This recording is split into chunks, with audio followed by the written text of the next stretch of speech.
you, Katerina? Healthy Yes. life promotion. Yeah, and very much so. Planetary health. Yeah, and actually interesting, I didn't know that much about World Health Day. I'm, as you said, I'm a GP in Auckland, but I've sort of taken a step upstream really to try and treat the causes or help people to treat the causes of their conditions. Modern medicine, as many people probably know, is largely about managing chronic diseases caused by lifestyle with medications. And after I've been practicing now 25 years or so, it gets quite frustrating. So it's not easy for people to make changes, but with the right sort of motivation and support and information. So the thing for me is about a lot of people don't. So many people said to me in my practice, I was never told that, about the power of nutrition or lifestyle interventions. No one's ever asked me what I eat, and what you eat is the number one thing that determines your your healthy lifespan. And as I'll come to in some of the slides here. So that's my interest really. I've been helping with the COVID response over the last 7 months, and I'm actually working with the Pacific COVID team at the moment in South Auckland, which is quite challenging. And they, unfortunately, as you've probably seen from the media, they have the highest rates of hospital admissions and deaths. So we're seeing deaths every day in our group there, unfortunately. And the main factors, and I've got some slides on COVID and lifestyle and nutrition, these long-term diseases that are making people already sick before they get COVID, not just with respiratory conditions, but diabetes, heart disease, cancers, etc.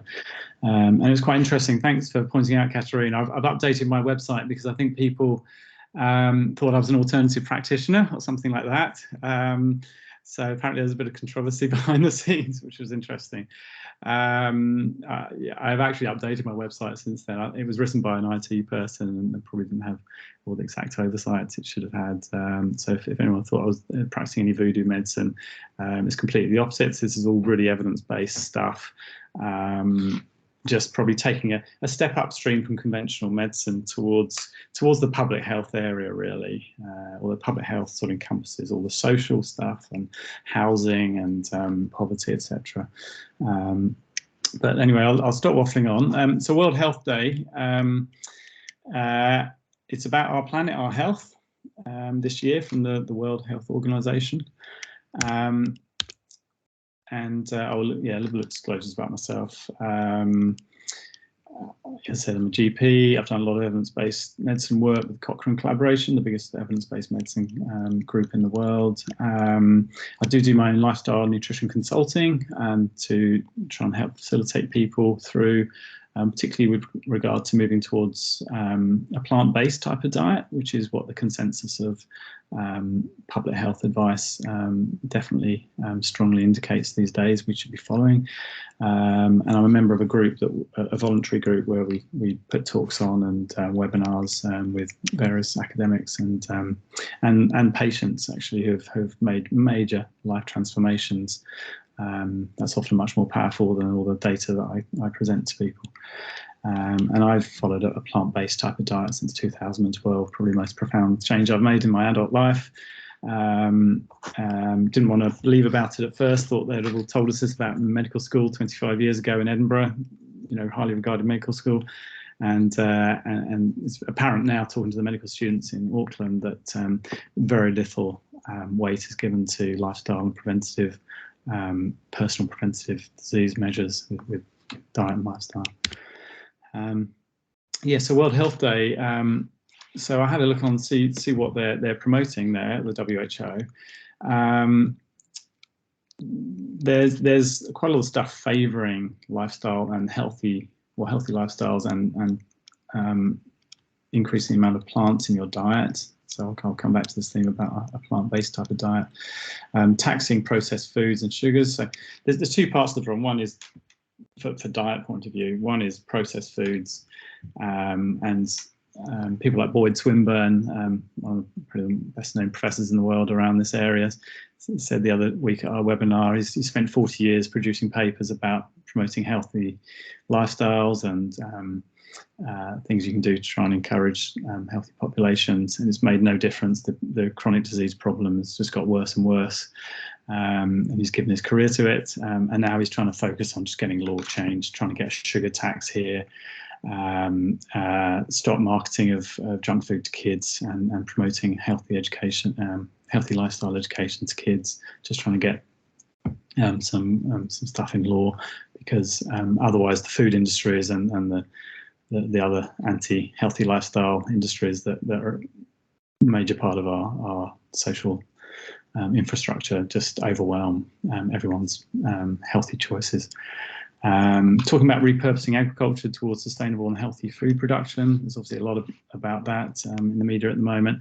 And with the IPCC report yesterday, people may have heard about, we're locked into a 1.5 degree change now, but pretty much, but we still want to reduce the impact as much as we can, obviously, and for me it's quite important actually, the environmental side of these healthy lifestyle changes. So yeah, they've got all these things about protecting the planet and walking, cycling, all these sort of things, tobacco. There's a little bit about healthy food. I think there could be more about plant-based diets in there, but they allude to it and they indicate it reasonably strongly. So anyway, people can have a look on the website themselves. I won't go on too long about it. So I'm just going to talk for about 25 minutes or so. The health problem in New Zealand, which is terrible. A bit about the evidence because I focus on diet, because diet's really at the centre of a healthy lifestyle. And a bit about some of the studies, hopefully not too much detail. But if people want to look them up, then they're all there in the major journals. And things about disease reversal. So this sort of new emerging area really around reversing diabetes, reversing heart disease, de-prescribing. 10, 15 years ago, it was all about if you start one of these medications for your long-term condition, for blood pressure or cholesterol or whatever, you're on it for life. Great if you're with the drug companies, if you've got shares in them, because people don't come off these pills. But now we know over the last 15, 20 years, more and more studies about reversing disease and de-prescribing through healthy lifestyles. And, I think that's really the only way forward. Otherwise, we're going to have more than 50% of our population on these medications to keep them alive, and it's just unaffordable.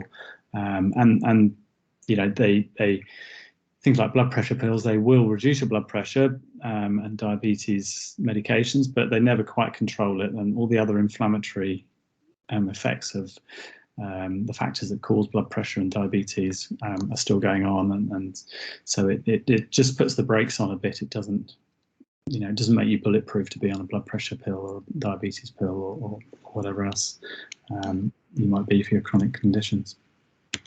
And just because it's about our planet, our health, I'm just going to start with our house is on fire. Greta Thunberg's quite famous saying, whether you like it or not. She's raising a really important subject, quite a visible way. With the Earth accelerating towards sixth mass extinction, things are not looking good. We've only got a short amount of time to do this. Very well documented increasing now in the public health journals, as well as getting into the BMJ and some of the medical journals, and moving towards a plant-based type of diet. Moving away from, it's a big thing to say in New Zealand, but there are lots of conversations going on already, and people are doing this, moving away from animal agriculture towards growing more plants, essentially, or rewilding. I'm not an environmental scientist, though. You guys probably got a lot more experience in that area than I do, but certainly it's, from my point of view, following a plant-based diet then improves your carbon footprint hugely, reduces your emissions. Okay. And health players, health professionals can be at the forefront of this. So the Eat Lancet Commission was a big undertaking worldwide, recommending a global food reference diet. So Boyd Swinburne at Auckland was one of the chairs of it. And they came up with this. They looked into what would be a good diet to prevent global warming and to be optimal for people's health, and something they can recommend, and it can be adapted regionally for different cultures and different ways of eating. And they came up with this food plate, which is half sort of fruits and vegetables, about a quarter or just under a quarter whole grains, unprocessed plant oils, plant sourced proteins, and then optional amounts of animal proteins or dairy, etc., depending on people's preferences. Definitely not mandatory. So this is a healthy, recommended type of diet. So the Eat Lancet Commission is, well regarded in the medical and public health fraternity. So it gives you an idea of roughly how much how to proportion, a recommended world diet for health and environment. So you've got a lot of whole grains, starchy veggies, legumes, pulses, and then just small amounts really of the animal proteins. And you probably see down there there's a range leading from 0 up to whatever percents, 28%, 58%. So that includes healthy vegetarian and vegan type of diets recommended. And some foods are win-win, so good for the environment and good for your health. So that's these sort of 4 pillars of the plant-based diet, which are fruits, vegetables, whole grains, and legumes, or pulses. So that's beans, peas, chickpeas, lentils, etc. Whereas the further you move away up into the high environmental impact, high poor health impact of processed meats and red meats, etc. Obviously, added sugars are not good for us, and I'll talk a little about the difference between a whole food plant-based type of diet and processed plant-based diets with all these sort of mock meats and processed foods, and lots of our most unhealthy processed food come from plants. So the whole food side of it is very important. I should just say thanks to my UK colleagues who we share slides with, and so you might see the plant-based professionals icon in the top corner there. And I won't go too much about the environmental impacts, but you can see beef and lamb, cheese, all these things right at the top are the biggest source of people's personal dietary emissions, and the more plant-based foods tend to be scattered around the much lower impact areas. It's a graph. And I'll skip through some of this. So it's been done looked in New Zealand, the climate-friendly eating patterns, and it says the same thing really around reducing red meat intake, and things like cheese, etc. Okay, so I just want to just jump a bit to what the power of nutrition can do. So I've got this is a patient of mine, Judy. She doesn't mind me using her name. It's never too early, never too late to change your lifestyle, and she's one of the people that spurred me to promote this more and to do talks, etc. She said she was nearly 69. No one had told her about an optimal healthy diet or a plant-based type of diet. She was on medications, recommended to have a statin. She was overweight, and probably heading towards poorer health outcomes as she ages, which many people do these days. She had raised cholesterols, but she came across the whole food plant-based type of diet, just like Katerina has done as well. reduce her cholesterol significantly. So the only way you can really drop your cholesterol 6.1 to 4.5 without reducing the amount of saturated fat and cholesterol in your diet, so significantly reducing the animal product intake, is by going on a statin. So that's the general way that the medical profession does it, and I've seen bigger drops than that. I don't know if anyone here has high cholesterol. People often say it's hereditary, and they've tried various things, but I can recommend a whole foods, plant-based type of diet for a period to try it for maybe 30 or 60 days. Just find a few recipes, and whatever 5 or 7 recipes that we all eat on a rotation every week or fortnight or so, and people can make really significant drops in their lipids, in their cholesterols. So she reduced her total cholesterol, or LDL, which is thought to be the artery clogging cholesterol, triglycerides, very significantly, without going on the statin, and then reduced her risk score that we calculate for your cardiovascular risk score enough that she didn't need a statin, or it wasn't recommended. And I just want to say, I do use statins. I do use all these medications. I'm not anti-medication, but where there's a better option to, help people change their lifestyle in preference to going on a medication, which removes the need for it, then obviously that's far more beneficial, cost-wise, everything, side effects, etc. So, Judy lost, I think she lost about 30 kgs over a longer period, but 10 kilograms from just eating a plant-based type of diet, because it's high in low in calorie density, so high in fiber, high in water content. So you can eat until you're satiated, until you're full, which is really important.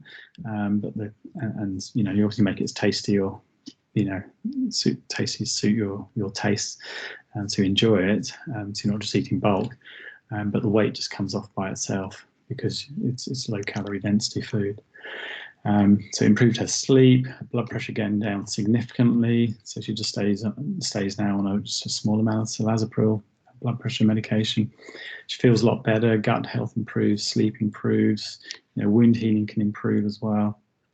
Other conditions like gastritis, constipation, these other things improve because you're obviously improving the amount of fiber you're having in your diet, but also reducing things like oils and animal protein, which are known to cause gastritis, along with other things like coffee and alcohol, etc. And Judy's somebody who comes to our monthly meetups that we have, potlucks that we have in Auckland now, and talks to other people about how to help make these changes. And I know there's a group in Christchurch as well. Katarina is a member of. Just going back to what the problem is in New Zealand in terms of ill health, non-communicable diseases estimated to account for nearly 90% of deaths. So NCDs are, as you can see on the left, cardiovascular disease, diabetes, cancers. So we think probably about 40% of cancers are diet related, and possibly about 50 to 60% are related to other environmental factors. So there's obviously a genetic component to some cancers, but far less than people think. So I counsel people around changes to help prevent cancer, and especially if they've got a family history, and also for people who have a cancer diagnosis. It's been very well shown in the literature now that you can improve your cancer outcomes and survival, remission rates from healthy lifestyle changes. So exercise, good sleep, stress reduction, but food is right at the center of it. And the AICR, I've got a slide a bit later on, the American Institute of Cancer Research, one of the major cancer organizations in the world, has following a plant-based diet right at the center of its recommendations now. So I'll just whip through some of these slides that you probably know. New Zealand's got some of the worst health in the world, pretty close to America, which is the worst for long-term conditions. Huge amount of time off work, huge gargantuan expense. Most of your tax dollars, probably about 80% of it goes towards potentially preventable or reversible even long-term health conditions. So it's just, you know, just a way, you know, we've just sleepwalked into it really, I think, at this situation where we're medicating for chronic conditions. Yeah, as I said before, behaviour change is hard. Marketing is, you know, we all have busy, stressful lives. You know, we all self-soothe with various methods, and food's a very common one. And also ease of choice of food, time to cook food. Cost needn't be a barrier to following a healthy diet. It's been shown that, you know, eating like a peasant, which is a healthy way of eating, eating legumes, pulses, whole grains, you know, go from bulk foods, fruit and vegetables from you know, in season, and from you know, lower cost suppliers, and perhaps in some supermarkets. People can follow a healthy diet for low cost. But obviously there are challenges around, you know, GST on fruit and veg and all those sorts of things.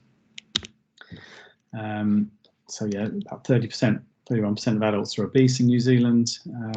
Creates huge, you know, problems for the health system.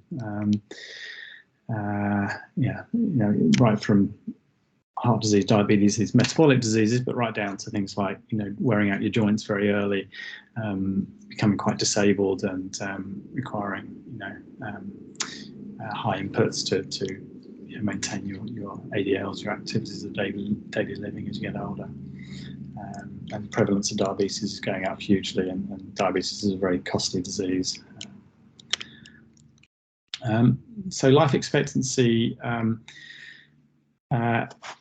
81 for, 83 for women, 80 for men, but healthy life expectancy is a great deal shorter. So it said that women live their last 12.5 years on average, and men their last 10.5 years in poor health. So people are dying longer rather than living longer, you know, being kept alive with medications and procedures that are all fantastic things. And I've, you know, worked as a surgeon and a medic in the hospitals, and my excellent colleagues there do amazing work. But I really like to push this upstream and try and help prevent people getting into that situation in the first place. So I'll whip through some of these. So we know some of the risk factors. It's been very well studied for death and disability and illness as we get older. And, you know, it's never too late or never too early. These conditions start in our early lives, right down to teenage years, when they do postmortems on people on a standard Western diet in America. For example, the Vietnam War deaths, even down to the age of 19, they find the start of heart disease at a very early age. And in children who die in car accidents, they can find these fatty streaks. So the body is very forgiving for many years or many decades, depending on your genetic assortment.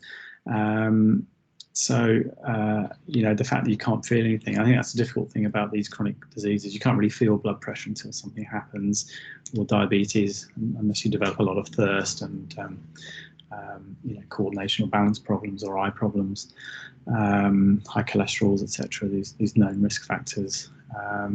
If the effects of our food happens, you know, within hours, days, or weeks, we'd all be eating the same sort of diet and living a similar lifestyle. But our bodies try and repair themselves, and if they're given the right environment and right fuel to do so.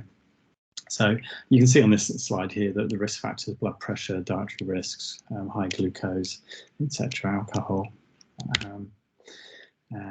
Diets high in sodium, high in salts, low in whole grains, fruits, low in nuts and seeds, low in vegetables. So these are all the things we want to be addressing to try and prevent these things over here. Eating a massive amount of processed foods, and no one has a perfect diet. I don't. It's just trying to set yourself up. I tell people to work on their environment more than they work on themselves. You know, healthy food only at home.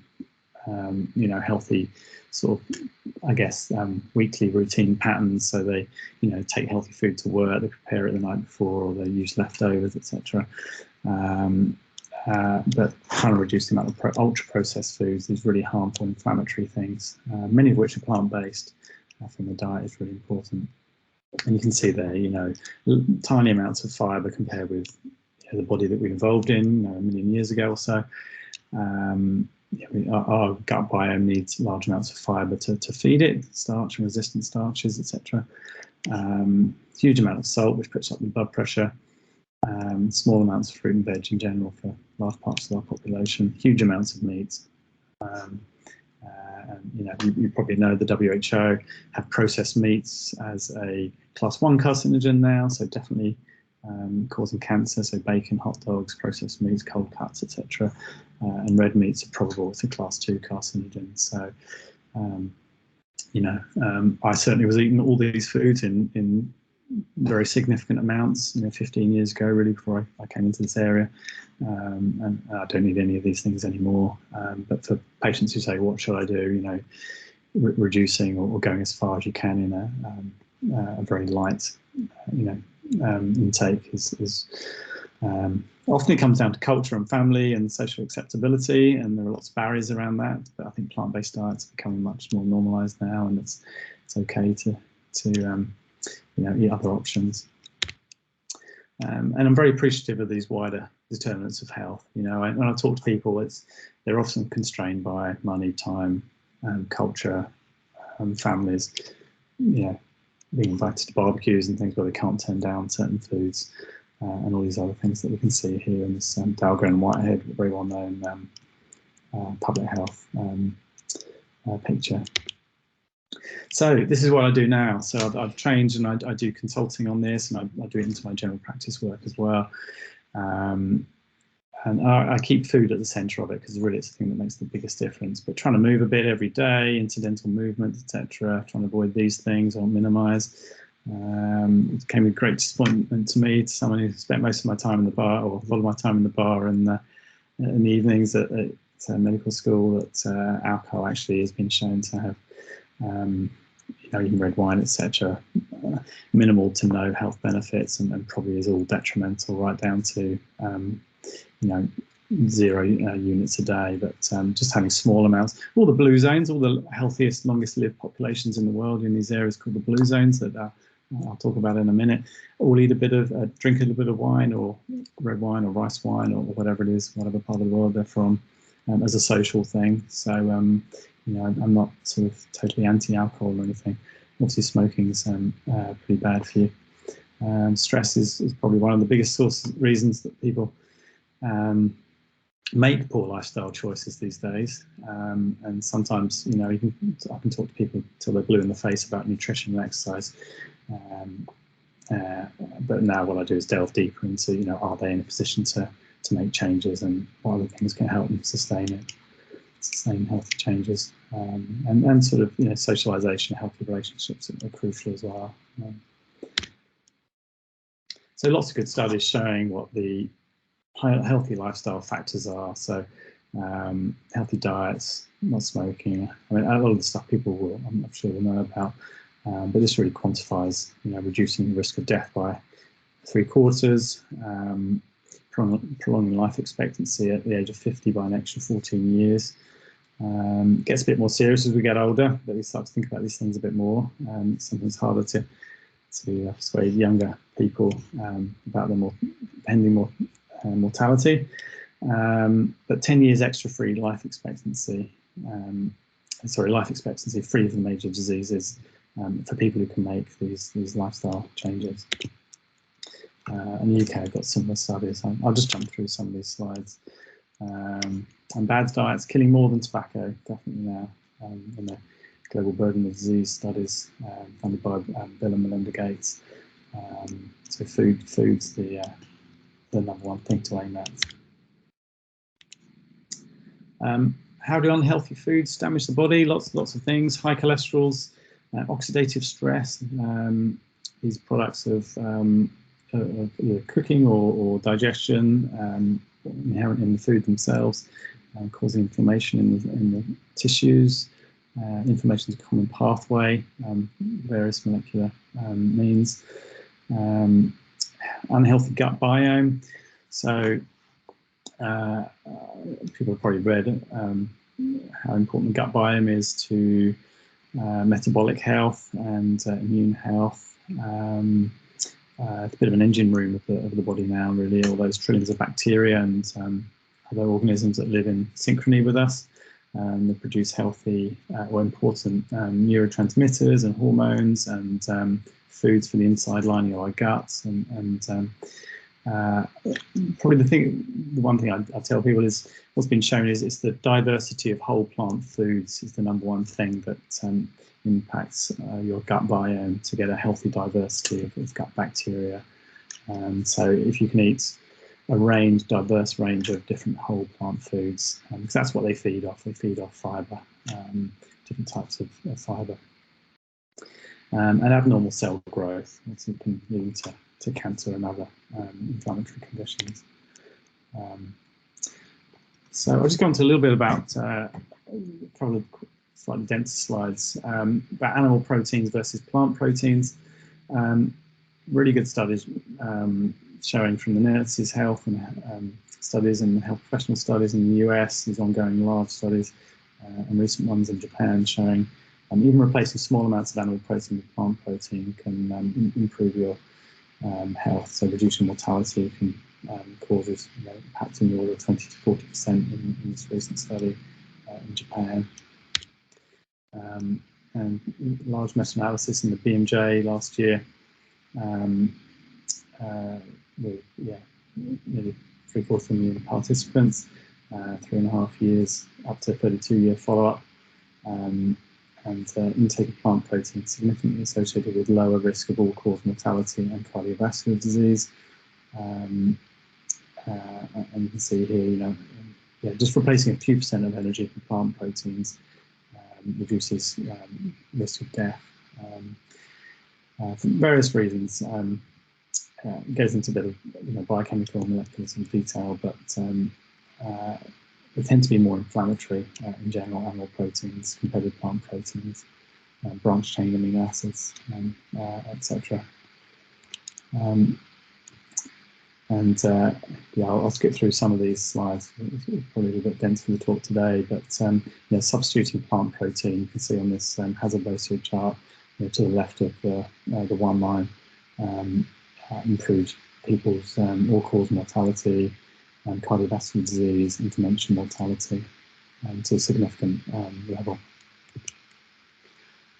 So what do plant-based diets do? Well, lower calorie density, so it lowers your weight.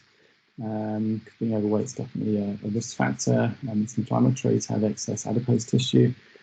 High nutrient content, so they're very good ways of delivering vitamins, minerals, phytochemicals, these things that are only produced in plants, into your bloodstream, into your cells. Avoiding carcinogens, healthy gut biome, and improved hormone profile, particularly for those hormone related conditions. So thinking of cancer such as breast cancer, prostate cancer, and other things like breast diseases and menorrhagia, heavy periods, fibroids, etc. These hormone dependent tissues, and if you eat foods that increase the amount of circulating hormones, then they're more likely to occur.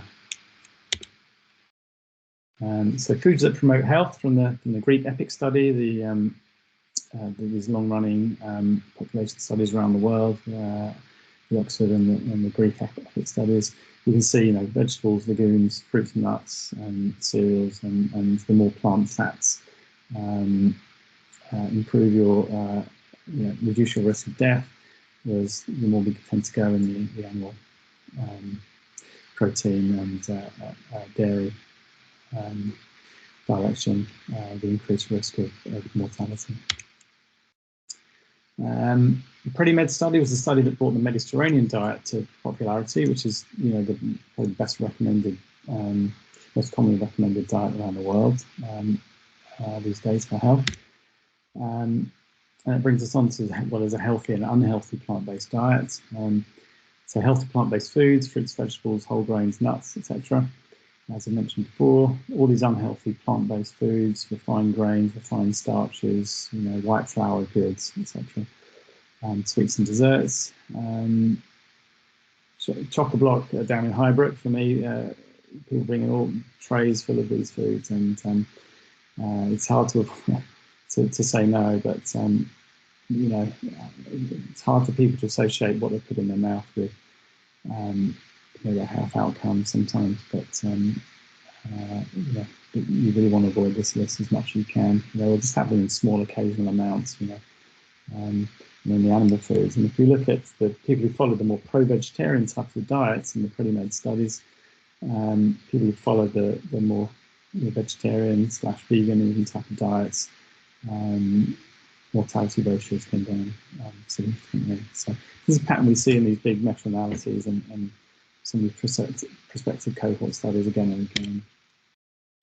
There has been a study with fully plant-based types of diets, the type of diet that I follow and I think Katrina follows, where the healthy vegan diet, I don't tend to use the word vegan, obviously it puts some people off, but also it doesn't describe the quality of the diet that you eat. So it's a bit of a mouthful, but to say a whole foods plant-based type of diet is what we tend to recommend, or a plant-centered diet. I use the term I use for some people. But when they did put a low-fat, healthy vegan diet head-to-head with the Mediterranean diet, the vegan diet actually did come out better.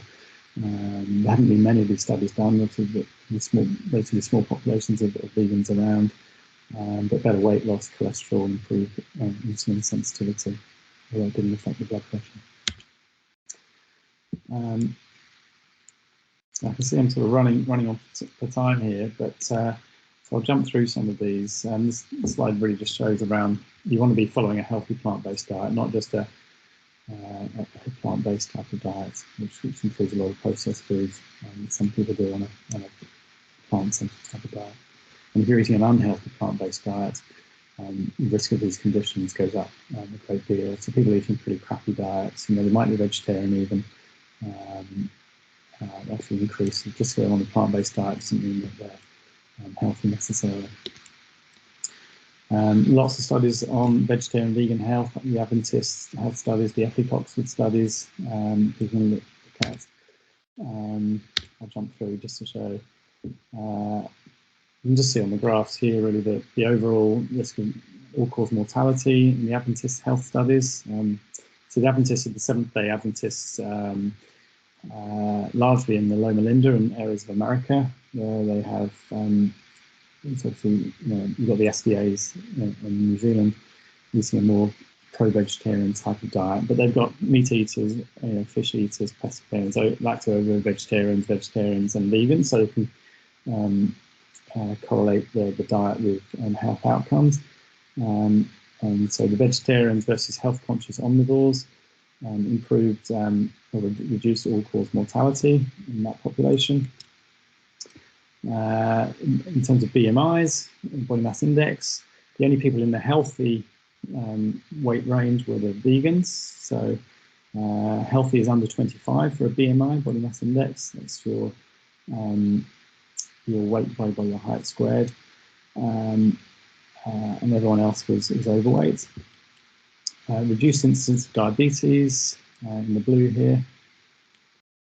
Blood pressure in the green, the people on the more pro-vegetarian diet. Fatal heart disease, again to the left of the null line. So again and again we're seeing these, I'm labouring a bit, but you can see these patterns in these large studies around the world and what they indicate.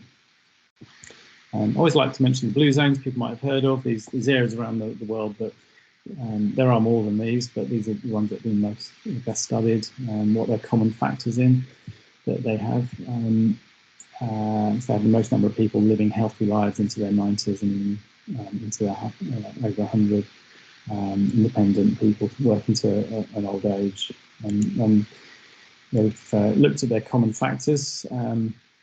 Lots of sort of healthy social staff, constantly moving. A lot of them live in warm areas, so it's a bit easier to be out and moving. Social interaction, for some of them faith, and right at the centre of it is a plant-based diet. So they all eat a sort of 85, 90% plant-centred type of diet. So that includes the Mediterranean diet of Sardinia and Icaria and Greece, two well-studied places. So we can learn from these people. And I'll just skip through a couple of these. So I'll just finish off in a sec. So far too many studies for lunchtime talk. The broad study in Gisborne's the best weight loss study in the medical literature anywhere ever. Putting people on a whole foods plant-based type of diet, people from a high needs, high disease prevalence community, putting through an education course, giving them some resources to be able to make changes to cook for themselves at home. Didn't include any exercise, and they had very significant improvements and good acceptability rates, I should say, first. So people moving into this diet, these are traditional people on a traditional Western Kiwi diet, 65 people, and really good reductions in weight, cholesterols, medication use to a significant, statistically significant degree, BMI reduction, and such that people started to cross over from one side of the study to the plant-based type of dietary intervention. So this is quite well known in medical literature now. Luke Wilson and Nick Wright, who are based in Wellington. I've been to conferences around the world where they talked about the broad study. A little bit about calorie density, where the calories are in our foods, almost none in fruits, vegetables, small amounts in starchy vegetables, pulses, whole grains, and then as we get towards the animal products, some of the higher fat plant products, breads, etc., dairy products. Some nuts and seeds are definitely beneficial for us, but if you're trying to lose weight, you want to be eating much of them, or too many of them. And oils. So oils is another sort of question. We're replacing saturated fats from animal sources with unsaturated or polyunsaturated fats, then your health outcomes will improve, but they are very calorie dense. So I do caution people not to have too much oil in their diet if you're trying to lose weight. And just the last few things. I mean, some of the most astounding stuff I've come across in this area are things like the reverse heart disease studies. Every cardiologist in the world should know about this. There are only a few in Auckland, and I refer all my patients to Patrick Gladding at Mercy Ascot, who trained in Cleveland where some of these studies were done.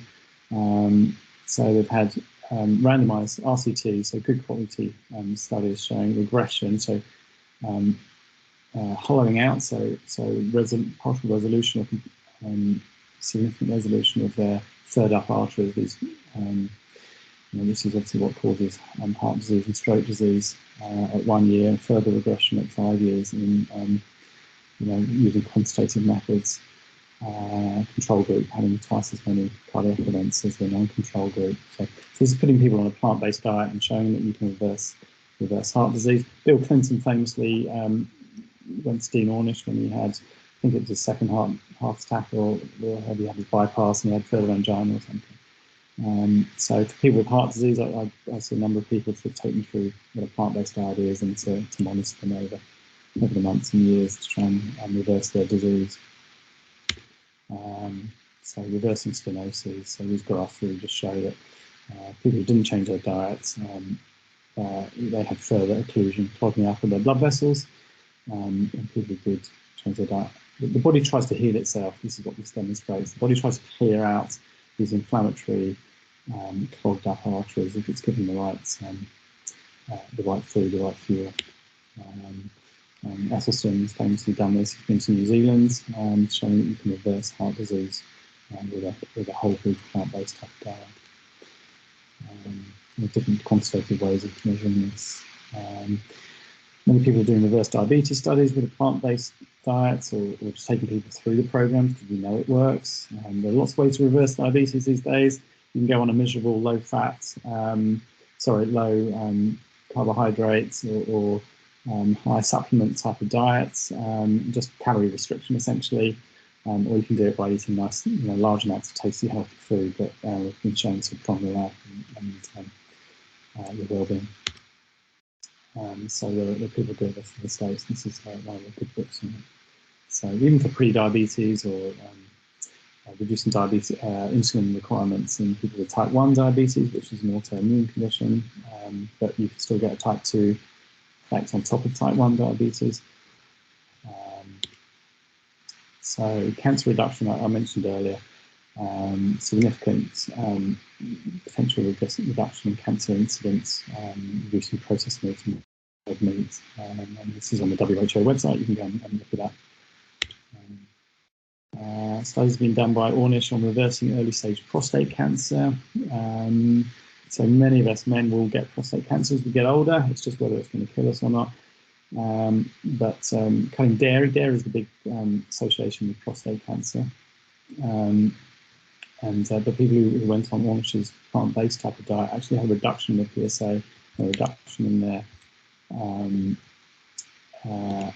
the volumes of the prostate cancer within their prostate. If you look at the MRIs of the sagittal section of their prostate here, you can actually shrink it.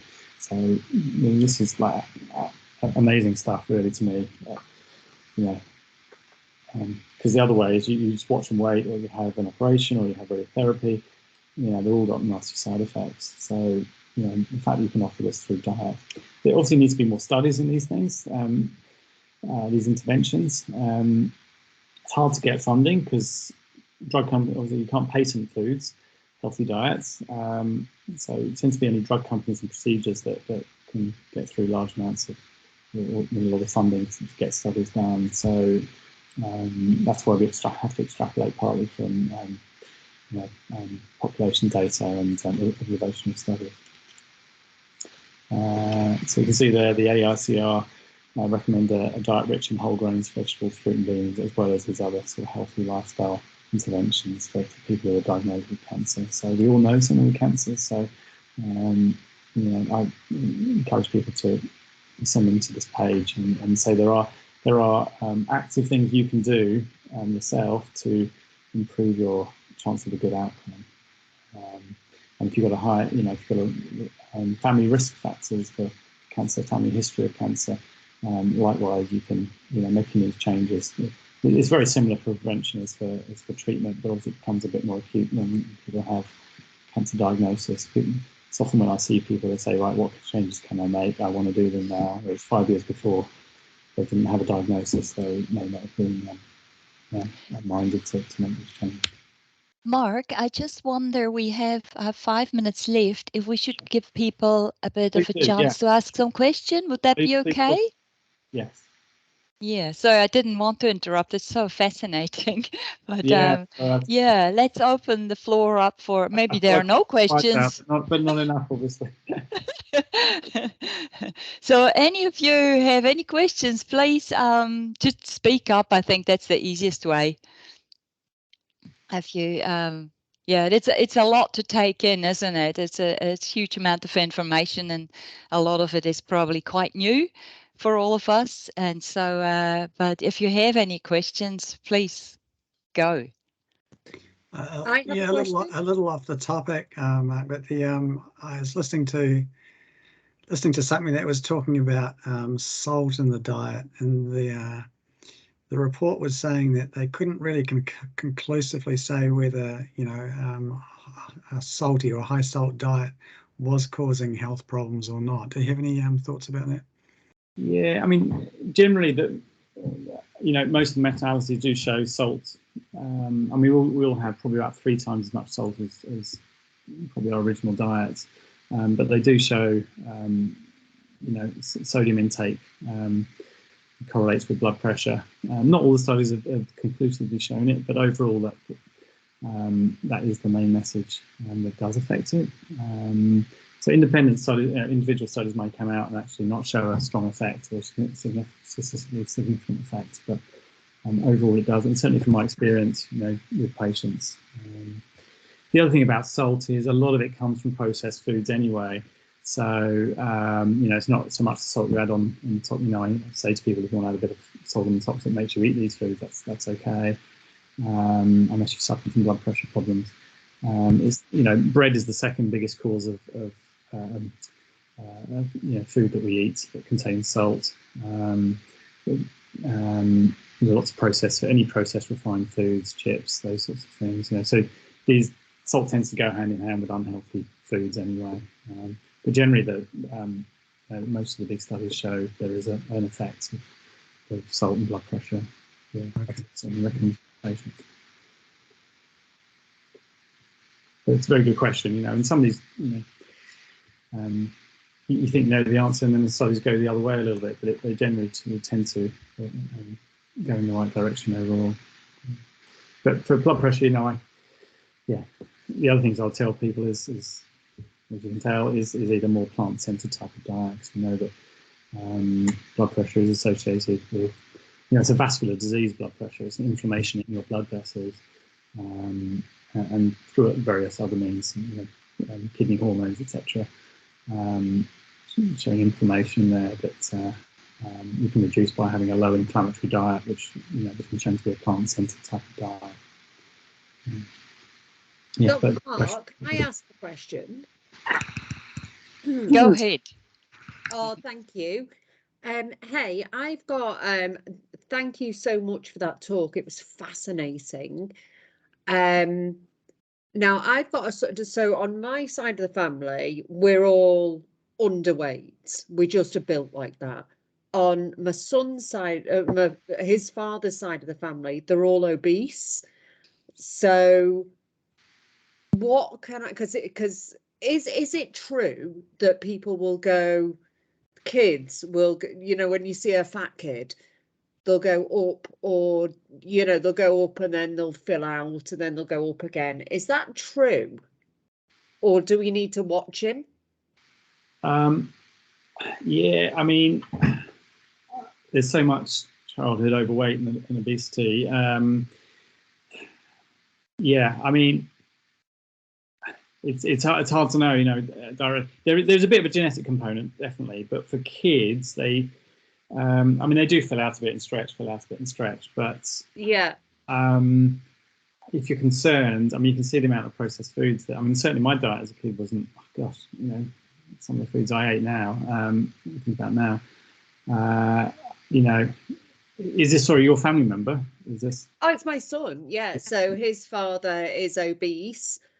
His mother is, we've always wanted to put on weight, but we're just not built like that. We look like trees. So, yeah. but he's got chubby. Yeah, yeah. And what's his diet like? What's, you know, is really good, I'd say. We all cook in the family. We, you know, he cooks, his papa cooks. It isn't how old is he? Yeah. He's 10. Yeah, yeah. He's not a vegetable dodger. No, not at all. Yeah, yeah. No. I mean, every meal he has to have. And that's what sort of confused me with this, is like, we're doing that, but he's just getting fat and then going tall and getting fat and going tall. Fruits, is he good at fruits? Does he? Yeah. To reduce calorie density of the diet. Yeah. I mean, for people who, it's a bit harder with kids, isn't it? Because you also want to make sure they're getting enough calories for their daily expenditure. He's pretty active. Is he quite active? He plays soccer, rugby, basketball. Yeah. You know, it's a bit hard to say without sort of knowing, you know, his trajectory of his weight as well. But you know, I'd be tempted to sort of increase the amount of plant-based foods that are acceptable to him if you felt he was significantly, you know, over the stage. Okay. Yeah. I mean, in general, kids should be burning off most of their excess calories. I mean, there's a range of body types, obviously, yeah, as you're saying, you know, a little bit of genetics to it, but, you know, whether to get in more of those, you know, foods from that calorie density graph, you know, more. It depends on changing diets for kids is quite hard. I mean, mine's elite beans and, you know, pulses and stuff, and bean chilies and whatever else. But you know, going more in that direction. And fruits are good because fruits fill kids up rather than chips or whatever else. So fun, you know, I'm sure you do, but a big fruit bowl, encourage that. But just moving slightly more in that plant-centered type of direction. You know, might be beneficial. Yeah. Thank you for that. Yeah, no, my pleasure. just where I'm taking up everyone's lunchtime. So yeah, just maybe one more question from myself. What resources could people access if they, found this that's really interesting, and I would like to find out more about this, and how could I start, and what would you recommend? Yeah. There's so many websites out there. Reliable stuff. Shall I put one? I think I've got it in here. The plant-based. So these guys are really good. If you can still see my slides, the Plant-Based Health Professionals UK, actually a really good group.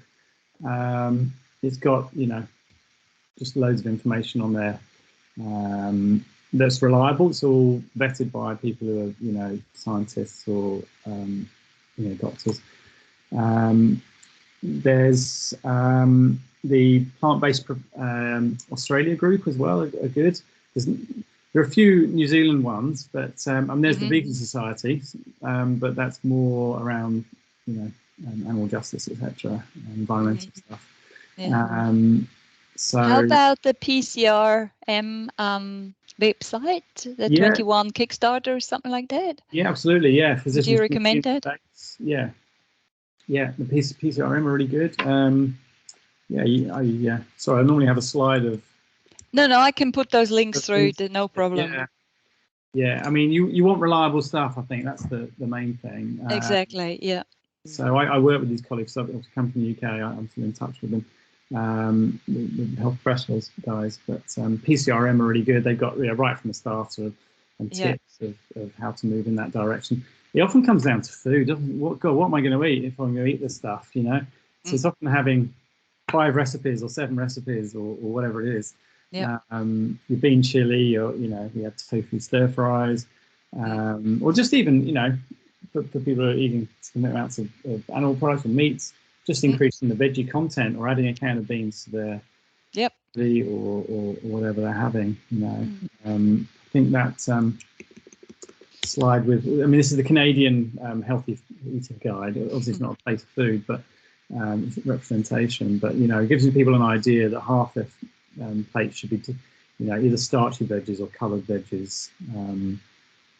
For example, trying to get whole grains in, so oats, brown rice, quinoa, those really healthy foods. In the protein foods, beans, chickpeas, lentils. They're the category of food probably I didn't eat much of, really, apart from baked beans, as a student. But parts of the world, if you talk to South Americans or, people from the subcontinent, Asia, pulses of various sorts of everyday foods. So I think it's just, it's trying to find those recipes, actually, just as things you like. There's some very good New Zealand books out there, or, Chelsea Winter's got her book. And yeah, she's great. People. I just got another question here. What can you replace beans and soy with? Have allergies to these?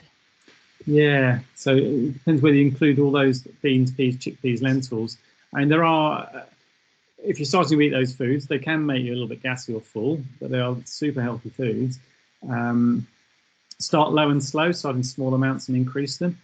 Literally a teaspoon, tablespoon, etc. over a few days, because you have to tend your garden, you have to grow your gut microbiome. So for people who have a genuine, after doing all that, if they do have a genuine intolerance or allergy, then you can eat from all the other groups, the whole grains, the starchy veggies. All these things have plant protein. We don't need, it's a whole topic in itself, but we don't need large amounts of protein in our diet. Most of us get excess amounts and of the wrong sort, too much animal and enough plant protein. Different types of whole grains, different types of pulses potentially, starchy veggies, kumara potato, really healthy types of foods.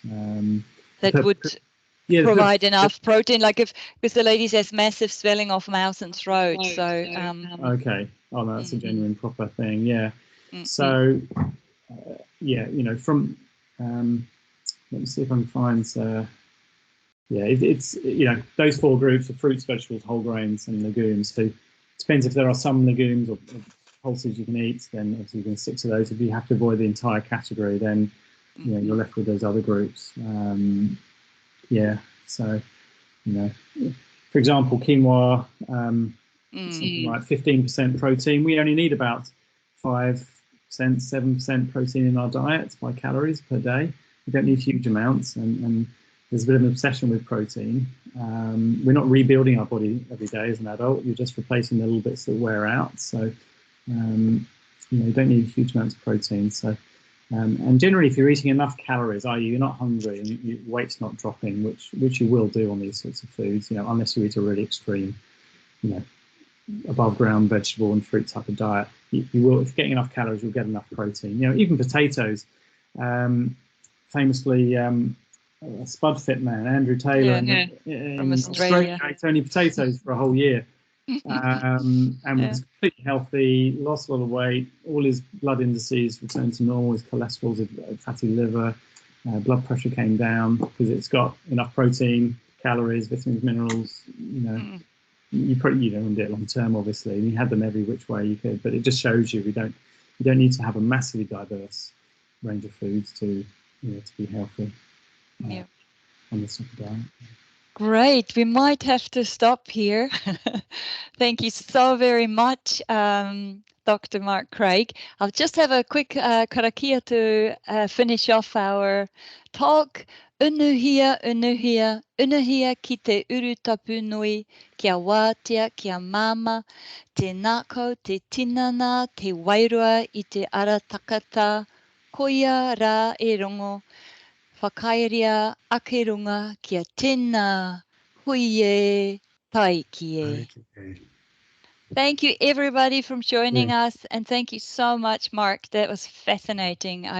I never get sick of hearing this information. I listen to all the doctors on the internet, all the whole food plant-based doctors, and I just love it. Well, there's a range of people. There are several practicing.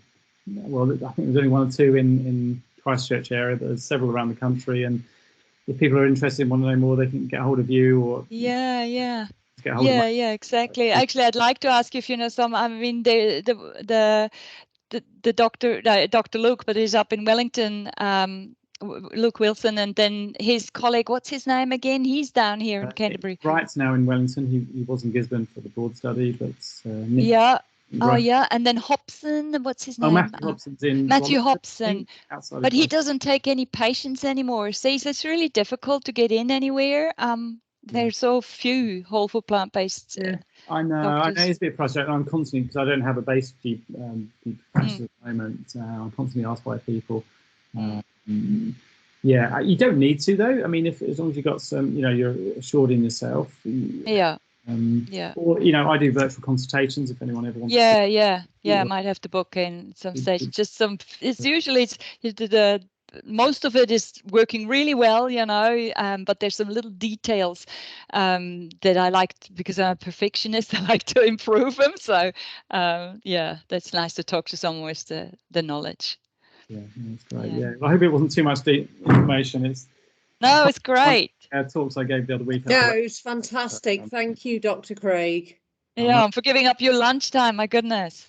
My pleasure. My pleasure. Oh no, it's my passion. This is my main interest in medicine. So about it. And thanks for bringing the attention of World Health Day. I had no idea. So. Well, just through our diversity and inclusion group, we had it listed on as one of the events, and I put my hand up to organize something. So, yeah, really cool. Excellent, great. Thanks so much. All right. Thanks, Bye, everybody. Bye. Bye.